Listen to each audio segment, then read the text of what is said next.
Hello and welcome. This is African Christians Missions International. Na leo tumekuja kuongelea vitu real. And we have organized this show tuongee vitu real kuhusu salvation. And tunataka kujua hii kitu inakuanga theory ama ni kitu iko. Hii kitu tunaweza live practically ama ni vitu za enzi za kale zenye zilikuwa. And with me here, I have a guest who is together with me here. And also, I have an audience. Teeniez wenye tuko nao hapa, youth wenye tuko nao hapa, watu wamepitia through life. Na at least watatuambia, hii kitu huwa ina work ama hai work. So, together with me, welcome. Let's start this thing. Let's do it. We can talk it. Let's be real. It's our lives. It's us. It's affecting us. Manze tuchape hii kitu kabisa. And so, help me welcome our guest who is Frank Mongai. Manze karibu sana. Nashukuru bro. Nimekuwa introduce tu kidogo na jina yako, lakini tungependa kujua kabisa who is Frank? My name is Frank, as you have said. Nimeokoka, nimesave, napenda Christ. Actually na celebrate 7 years. Yo. Nashukuru God. It has been a walk. And maze salvation is real. And pain and struggles too zake. 7 years has not been easy. Imekuwa story mob, ups and downs. Na vile wasio wanatuambia gati salvations ni poa. Yes ni poa, but at times watuambiangi the challenges of salvation. Juu umekuja, yes umesave, but my friend, I'm telling you, unakuja unapata vitu kwa ground ni different. Yep. Good. Sasa the first thing I want us to see, like saizi Kenya penye tuko and in the world, kuna venye salvation imekuwa portrayed. Some say salvation imekuwa kitu so casual tu hivi tu. Like ni kitu naweza enda church, nitoke church, niende, nika kitu naweza cheza tu nayo.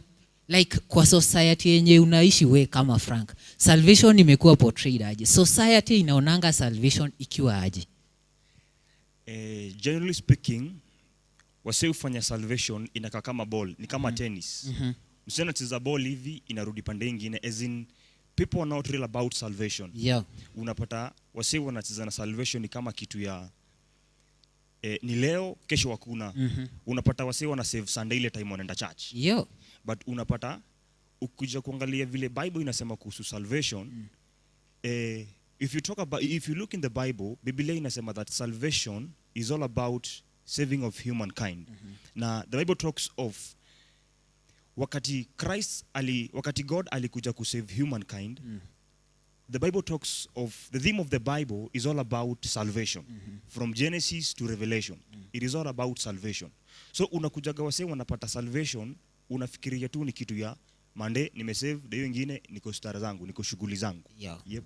Good. Hata before tuende kwa audience, cause ningetaka watu pia watuambie wao salvation imekuwa portrayed aje? Mapero zetu wenye wameokoka, salvation wanaiportray aje?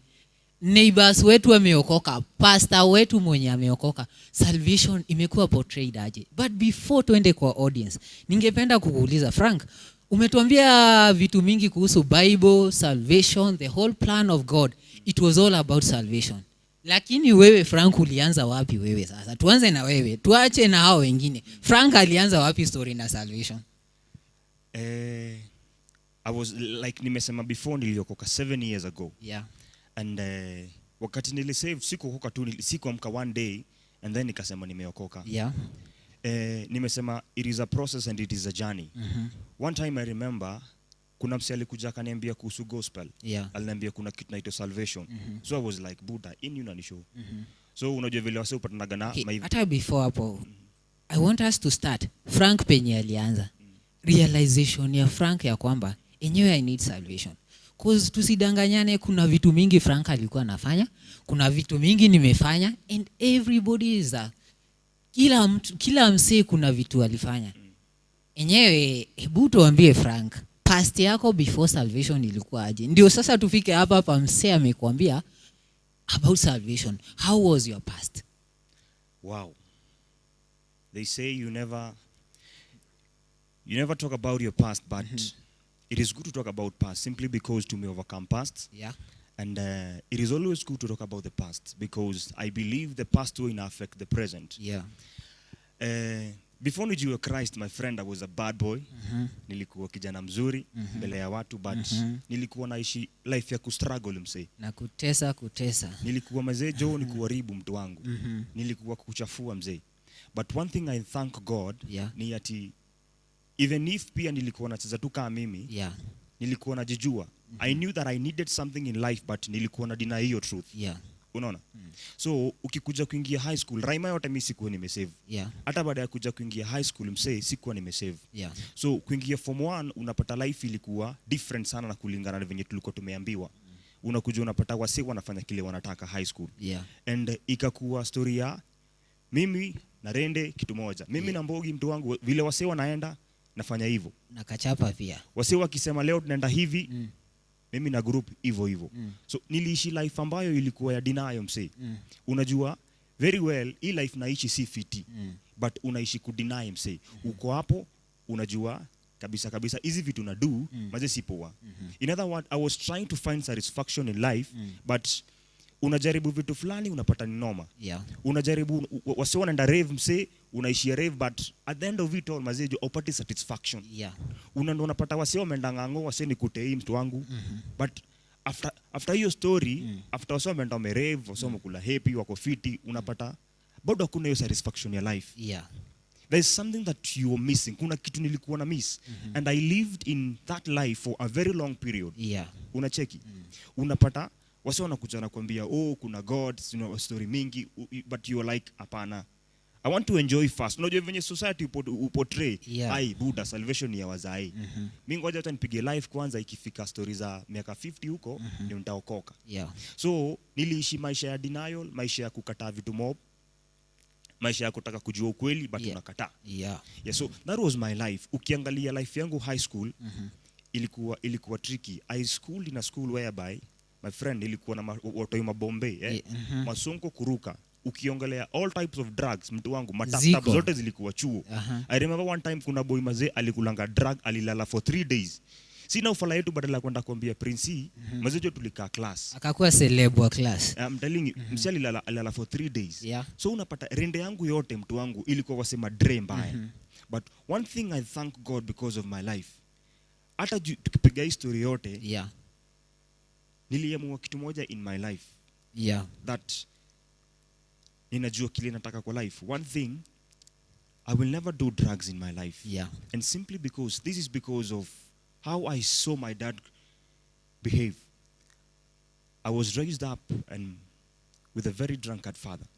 So one thing I hated about alcohol, it is seeing how vile inaweza tuamse mali yako juu imreduce to zero. So mzae alikuwa kalewa ile kabisa.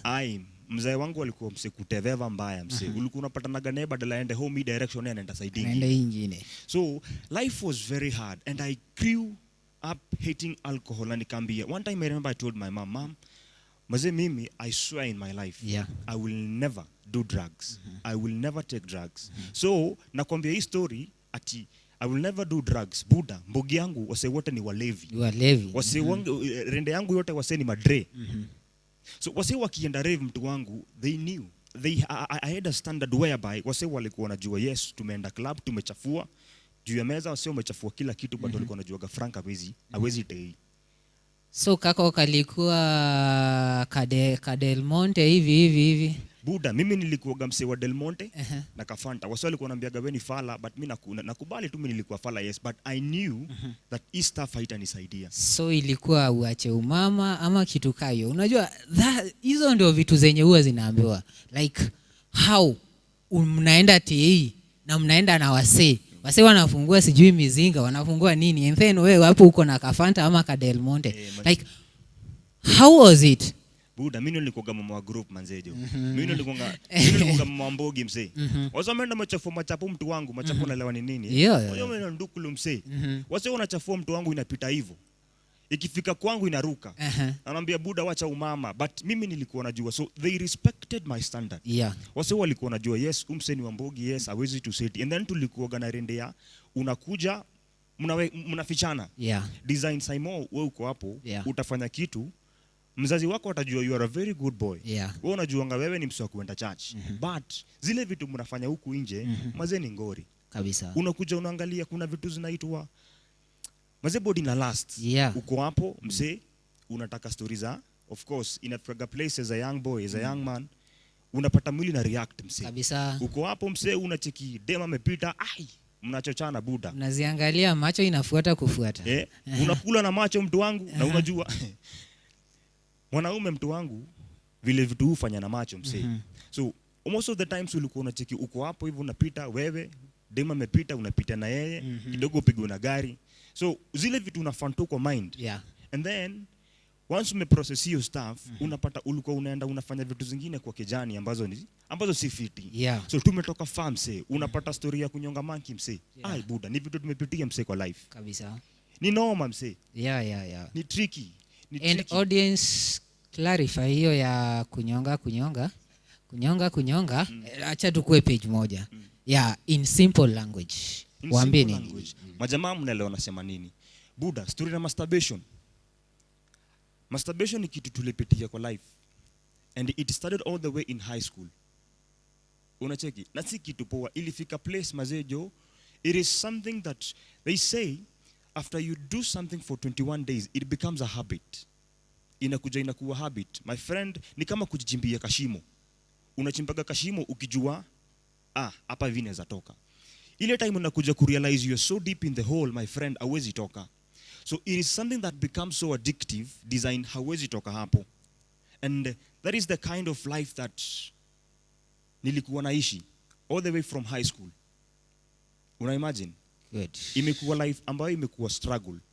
Unajaribu ni kama umejiweka kamba, umejifunga kamba na umeshindwa kujifungua. Unajifunga wewe mwenyewe ukijua, unasema hii ni leo tu. But it becomes a habit, and I'm telling you, getting out of it is a struggle. It is a struggle. Sure. Yep. So that's good. And I want us first tuende kwa audience wetu, because tumekuwa na a real life experience. Frank ametuambia life vile ilikuwa. And nataka tujue, and tukue tu ile real kabisa. We story na salvation unaonanga ikiportrayiwa aje? Maybe tuko hapa na unasemanga pastor wetu salvation yenye anakuanga nayo kani hiyo acha ikae. Maybe madhe anakuanga anasemanga kuhusu salvation but anaportray kitu very different from that. So ningependa at least tusikie kutoka kwetu watu wawili tu watuambie what story ya salvation wanaonanga ikiwa aje. Yeah, so we can have one of them like atuambie tu story na salvation tu. Society imeportray salvation ikiwa kitu kaa nini? Yeah, welcome. Let's appreciate her. Karibu. Thank you. Hello everyone, my name is Sharon. Yeah, Sharon. I'm a teenager. Salvation kwa hii society yetu. Yeah. Imekuwa kama cover up. Cover up ya enyewe umeokoka. Yeah. Kila mse anajua ni mpoa. Yeah. But then tukikam kwa society ama tukitoka nje ya church inakuwa very different. Yeah. Ama we home kila mse anajua umeokoka. But tukienda shule uko different kabisa. Uko very different. Yeah. Hata nile mzee wako akikuja ama mzee wote aseme tumeokoka, kila mzee ako wanakuanga ameokoka. You know, it's very different. Yeah. Yeah, even ndio kwa society saizi iko imekuwa kama cover up. So simply kwako society haichukuli story na salvation real, especially salvation ya au watu wa young au watu wa teenagers kutoka class 7 class 8 kwenda hivyo hadi 25 tuna hit kitu kayo. So imekuwa tu ni historia ya cover up ama you want to belong to something good lakini bado you don't want to meet the standards za your place. Watu wengine okay, it's salvation inaonekananga kuna vitu mingi utajikatia kwa maisha. Yeah. Unaona? Sasa nakwambia wewe bado ni mtoto, wewe ni uko mdogo. Yeah. Enjoy maisha kwanza. Yeah. Unaona? Yeah. Like utamiss very many things. Alafu watu wengine wanakuambia umeokoka. Hiyo ni raima tu. Kama high school. Unaona? Ama hiyo tu ni ya high school tu kuja uni utabadilika, unaona? Yeah. So everybody has put it that ukiokoka ita last. Yeah. It's only for a short while and then you relapse back. Wow. So ukiwa mzee ndio at least unaweza maintain. Lakini ukiwa young it's very different. And wow, let's appreciate her. Mtu mwingine. Wow, welcome. Tuambie jina yako and tuambie we kwa society story na wokovu inakuanga aje? Karibu. Hello. Hello. I'm Mercy. So for me, salvation, once me nimekuwa born again, Yeah. all my high school, Yeah. nikakuja backslide when I was in form 4. Yeah. Even siku backslide because ati nilikuwa nataka manini. Yeah. For me first, yes, najua naabudu God. Mungu mwenye anaabudiwa na kila mtu. That's one thing nilikamkujiekea mimi pangu personally. So if unaweza omba na mimi niombe na God afanye miracle, why not me pia mimi naweza muomba na afanye? Kabisa. So mi kwangu nilikuwa na believe kwenda church, nenda si lazima niende but naenda ile cause ni Sunday and then ni ile siku imechaguliwa ya kipekee. Yeah. So if mi ni footballer, so most of the Sundays atukwangi free. So I could choose niende 6 Bible study ama service ya kwanza. Yeah. Then niende shughuli zangu. Okay. But one thing ikakuja ikanifanya nisiendange church na niudhike. Yeah. I'm sorry to say wamama kwa kanisa. They discuss too much about the youth. Unaona like wanataka kuingilia sana life yako. Mpaka wanakupushi nje. Cause wote ukisimama useme I'm born again watakuwa cause kwa barabara uweze ndo kinyamazia kila mtu cause you're born again. You'll talk. But since umesalimwa na kijana fulani umemjibu na shengo kwa fine, yeye amebeba wewe hata kwa kanisa huko kwa list. Wewe ni mbaya kabisa. Unakuja kuharibu youth. Yeah. So me I decided baada ya hiyo ama nikuje ni face thing na maybe siko strong enough. I better do kenye naezana nayo but time yangu ikifika tena I'll be saved again. Then kuanga leo nimeokoka, kesho nimeanguka kozi ya hii. So I better inifanye hiyo sin. The day nitachoka ama nitaamua like ama nitafika tu nifiki leo ni siku yangu. No one will remove me from there. Wow, let's appreciate her. Thank you. Before tuendelee, I would like us to just look at the two scenarios zenye tumecreatiwa. Ya kwanza tumeambiwa like youth wanakuanga just a hide game. You want to belong to salvation due to unataka kubelong pahali lakini hauko sure kabisa. And then the second one akatuambia kitu kingine like alifika place akafeel enyewe staki kulead a double life, staki kukaa, afadhali kwanza nitoke then time yenye nitafeel niko well up I can go back to salvation. Let's go to the first thing. Ya cover up. Is it what every youth is doing in church today? I would say that not every youth is doing that, but majority of the youth are doing that. Unapata church imekuwa place ya ni kama wasio wanakuja kujificha. Wasio wanafanya vitu zao huko nje and then wana come church on Sunday. Simply because they want to lie to God. Unaona? Na one thing I believe kuna kitu hauwezi fanya in this world. And one of them, you can never lie to yourself. Wewe hata wenda ufanye vitu zako huko nje, utakuja ujue that yes, nakuja church ni cover up, but my life is not worth it. So church has been a place of cover up. It is true, but not for every youth. Kuna wase wako huko nje, and big up to you guys. Wale wase wanajua yes, salvation is real and it is not a cover up. It is all about me and my eternity. Yes, and knowing about God. So kuna wase wanafanya salvation kama cover up ambao ni wengi na pia kuna wale remnants wa Christ ambao salvation kwao ni real. It is not a cover up. Yep. Okay. And in relation to that, what do we say kwa sasa wenye wako cover up? Because unajua kuna benefits za kukua kwa church.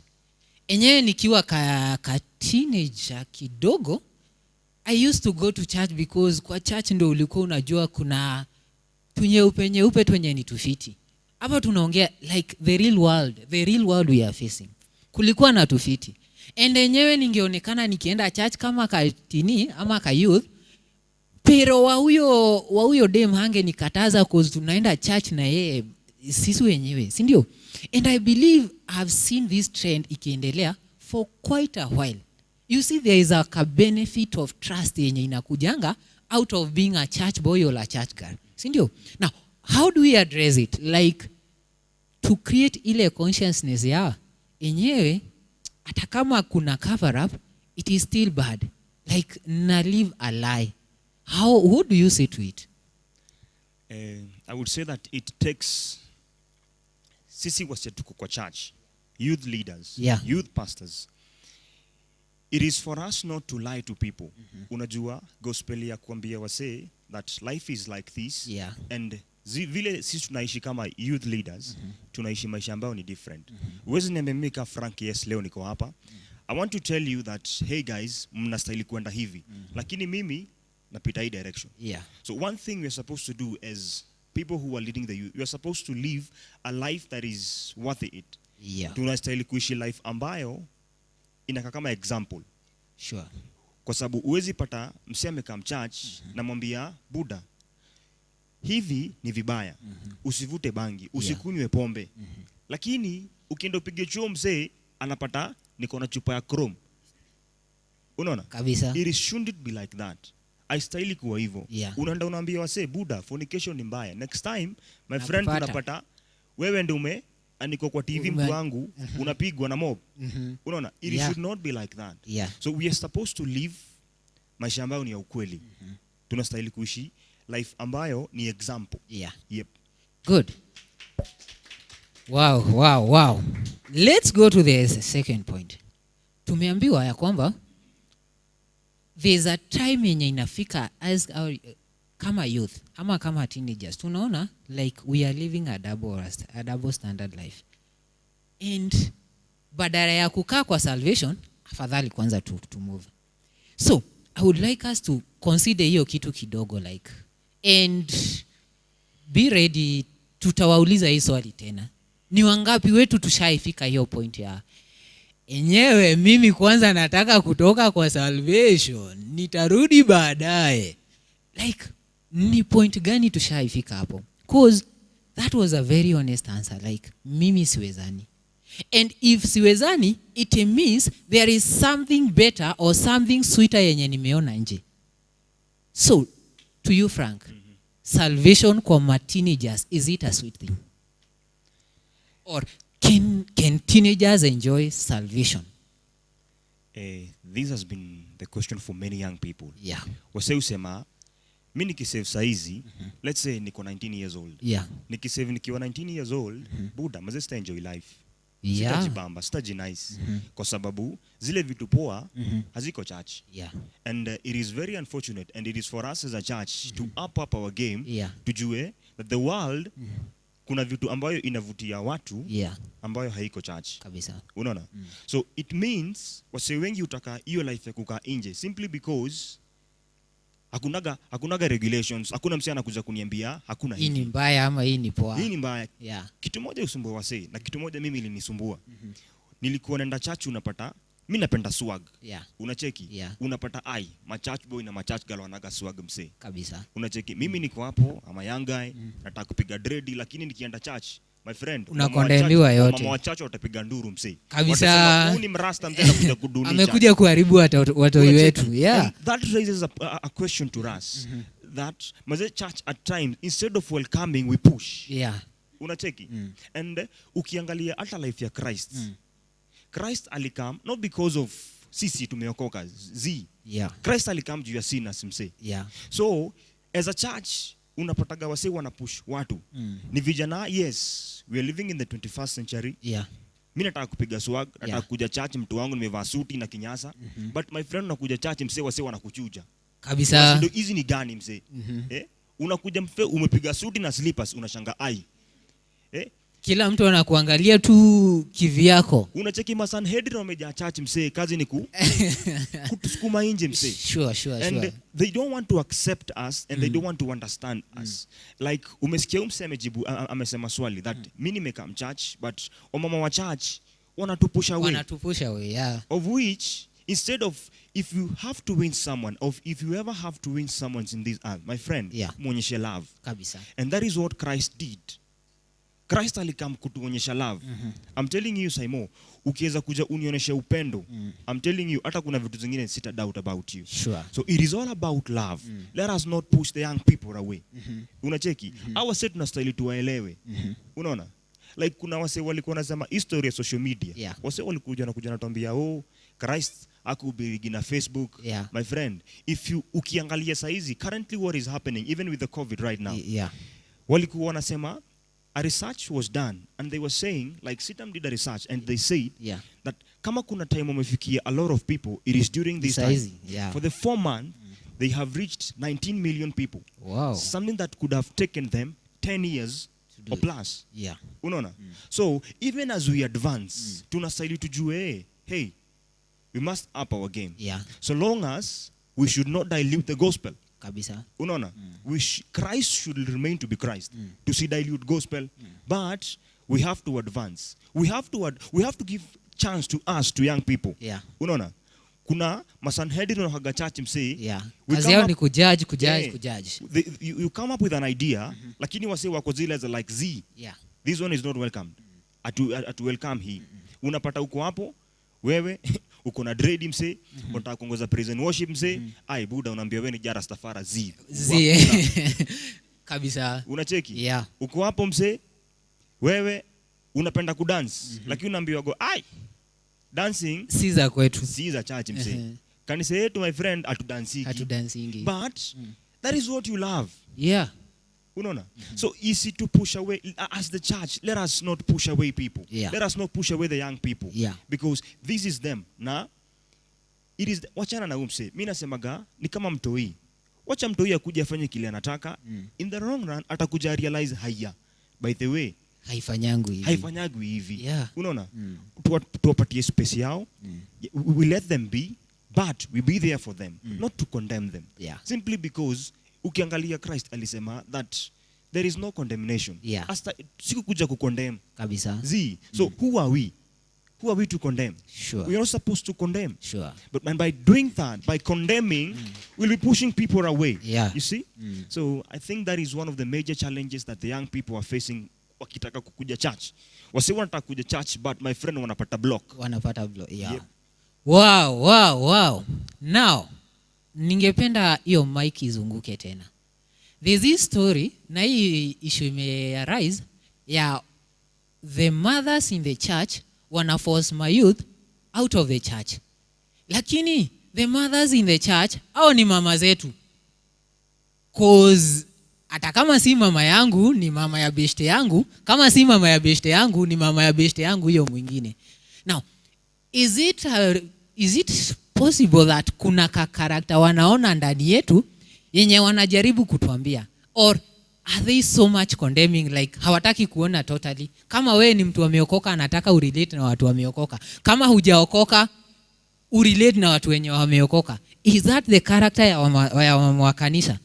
And hapa hatuongelei kanisa eni, it cuts across each and every church yenye tuko nayo. So at least utuambie wewe history ya wa mother na church na my youth inaanzanga wapi? So welcome. Let's appreciate him. Yeah, utatuambia jina yako and then you can give us your comment. Naitwa James Mboro, wananiita Moje. Nimeokoka. Yeah. Hapo kwa hiyo story, Yeah. kuna vile wamasa wanakuanga strict sana. Yeah. So utapata uko na rafiki yako na dread, mnaenda umeinfluence in the church, Yeah. lakini yeye anakuambia usiende na yeye. Okay. Atakuharibu. Tena kuna vile wanashukingi ati hao wanaweza kuinfluence kwa drugs hivi. Yeah. Ukuje kwa hao ukiwa kichwa ngumu, sijui hivi. Yeah. Tena unaona tu vile unaenda church, sijui una push your back. Yeah. Na wewe ni church boy, ukihang out na huyu unaambiwa wewe ni mbaya. Sasa unacheki. Sasa hapo kuna vile wana ekanga hiyo team unakuwa mbaya, wanakuwa na ukiwa mbaya, lakini inside you kuna vile unakuwa mzuri, unataka tu ku draw huyu msee akuje closer, wewe huna mbaya. Tena kuna vile wanakuambia anga sijui wale church boys, kuna vile unafai shaving styles, unajua shaving styles sana kakue tu kichwa inyoroke kabisa, inyoroke. Sasa ukionekana tu umemea nywele au kuna tu dread hivi ama umedai nywele yako, wanasemanga ziwesi wa kanisa. Sasa kuna vile unadaingi kuuliza Yesu akiwa nini, si alikuwa na nywele?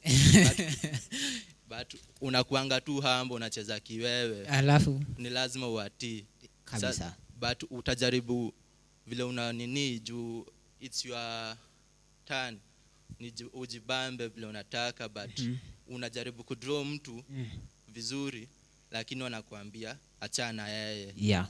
Hiyo ni kichwa ngumu. Okay. But hawajui kile unataka. Yeah, so Jemo, tukiwa hapo kwako tu, is it possible that unaweza draw mse like vile umesema wamadha wanataka kukumpusha wewe, si ndio? Is it that wameona karakta yako imeanza kuafektiwa na huyu mse mwingine, ama ni ile tu notion ya kama mtu ni mbaya ni mbaya? Saa zingine kuna vile wanachekingi, Yeah. ukienda na huyu utakuwa mbaya. Labda utaanza hizo karakta zake, kulea nywele, Yeah. kupiga kladi uonekane mse majuu, ule mse cool. Yeah. Tena kuna wengine tu wanasemanga enda lakini usiharibiwe. Yeah. Wengine huwa tu wanakuachilia, ukiharibika uharibike. Juu utajijua, wengine tu wanajua utajijua mwenyewe. Yeah. Dunia tumekuachia, usiposikia utafanyiwa. Wow. Wow, let's welcome Jemo. Let's appreciate Jemo. Thank you for being together with us. Thank you for watching. Thank you for sharing and to join kwa part 2 ya hii story. Ndio tuendelee kujua kuhusu salvation more and more and more. You're welcome, you're welcome, you're welcome. Part 2 coming soon.